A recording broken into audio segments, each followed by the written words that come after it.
Itong isdang tulingan ng aking nakita sa palengke, 4 na piraso worth 260. Maraming ang klaseng luto ang nagagawa sa tulingan, pero bago yan, tatanggalan ko muna ng buntot para makasigurado lang. Okay din naman kung medyo tanggalin na natin, baka mamaya magkatotoo pa. So ganun talaga, kapag medyo may balita na nakakalason daw, bahala na sila. Pagkatapos kong tanggalan ng bituka at hasang, hihiwain ko lang naman to sa dalawa. Magiging 8 piraso na yan at sigurado akong tigi-tigisan na kami. Bumili na rin pala ako ng halagang 100 pesos na karne ng baboy. Yung isang piraso ay medyo mataba-taba, ito namang hinihiwa ko ay parting liempo. At yung huli ay parting may laman. Dadako na tayo sa pagluluto. Nag-isa lang ako dito ng luya. Isang pirasong sibuyas, hahalu-haluin ko lang at maglalagay din ako dito ng bawang. Mga ilang sandali lang, ilalagay ko na yung karne ng baboy. Sa mga hindi nagsasawang sumuporta at manood nitong ating mga video, maraming salamat po sa inyong lahat. Titimplahan ko lang ng paminta at lalagyan ko rin naman ng patis. Tapos konting halo-halo lang yan hanggang sa masangkot siya na. Maghihintay lang ako dito ng mga 5 hanggang 8 minuto. Kapag ganito na yung itsura, ang gagawin ko naman, lalagyan ko naman ng pangalawang gata. Kailangan mapalambot muna natin itong karne ng baboy. Makukuluin ko lang ng mga 15 minutes. After ng 15 minutes, kapag malambot na,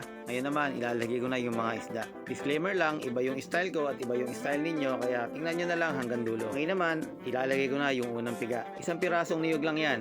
Bali halaga niyan ay 50 pesos. Medyo malaki kasi yung niyog kapag 50 yung binili mo. Tamang-tama na yung dami nun para dito sa ating isda. Naglagay ako ng sili at naglagay din ako ng pechay. Nung ilang minutong kumukulo, ganito na itsura niya. Malambot na yung baboy, malambot na rin yung isda. Okay na to. Luto na yung aking pananghalian at tara, kain na po tayo. I hope na kahit papano nagustuhan mo yung ating niluto ngayon. Kung nanonood ka pa hanggang ngayon, baka naman pwedeng pakibanggit mo yung lugar nyo. At kung ano yung paborito mong luto sa tulingan, pwede mo nang i-comment din dyan para naman sa susunod, yun na yung ating lulutuin. So maraming salamat po ulit sa inyo. Hanggang sa mga susunod nating video, kita-kits po ulit. God bless you all.